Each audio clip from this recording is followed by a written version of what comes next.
Alright, so let's talk about coming up with a list of features and details of what your software is going to include. Okay, you got to remember to keep it simple though, because it's not about how many fancy features and buttons that your software has. It's about how the software can benefit the user.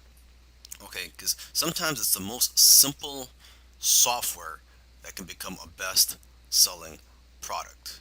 Okay, but before you can approach a software developer, you must have a list of features and details about the software product you plan to create. Okay, so to get ideas, you can look at other software products in a similar industry.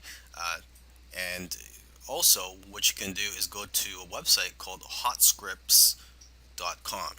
And this site includes programs and scripts in every popular programming language. So this is a great way for you to get familiar with the different types of software out there. And you could also read the reviews for the various software products on that site. And basically, the more knowledge that you have, the better the software you can have developed. Now let's talk about finding software programmers for your project. Now there are various sites that you can go to find programmers where they will bid on your projects, and you can select the programmers based on the best price. But remember, you have to also make sure to select programmers based on their skills and how well you feel comfortable working with them. Okay, so I've listed a few sites, the most popular sites where you can find programmers. There's rentacoder.com, elance.com, scriptlance.com, and guru.com. And you can also go to coding forums or other types of forums where programmers hang out to find people that are passionate about creating software products. Okay, so now when you visit these sites where programmers could bid on your projects, you have to know how to present your project. So make sure to first review how other people are listing your projects and how they are describing them on these sites. Okay, and you have to also be very careful. You don't want to give out too much information about your project because you don't want people stealing your ideas.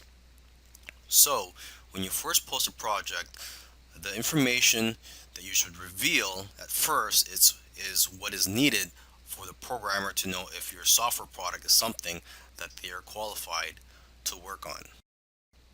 When you're working with your programmer, you have to be very clear on what you want and be specific with the details. So you have to make sure you've done your research already before you hire someone to start working on your project.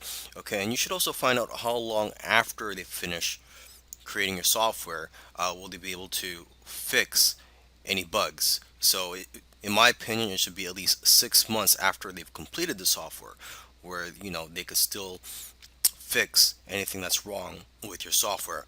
Another thing you want to do when you're creating a software product is not to just outsource everything to the programmer and then just be hands off. I mean, you really have to get involved and get your hands dirty if you really want this to be a successful software product. Okay, and instead of just telling them to just create your software product, you should break it down into smaller tasks so that it is easier to work on, and it'll be better for you to basically monitor the progress of your software product. Okay, so for example, you can have weekly or bi-weekly tasks or goals for them to complete to make it easier for you to manage this project. Okay, and you could also encourage your programmers or coders by giving them bonuses for doing well on some of the tasks that you give them. Okay, and you also want to let your programmers know ahead of time what your budget is so they know what to expect. And so with that being said, you shouldn't pay by the hour because it's hard to track the actual hours that they work, and that only encourages people to take their time on your project.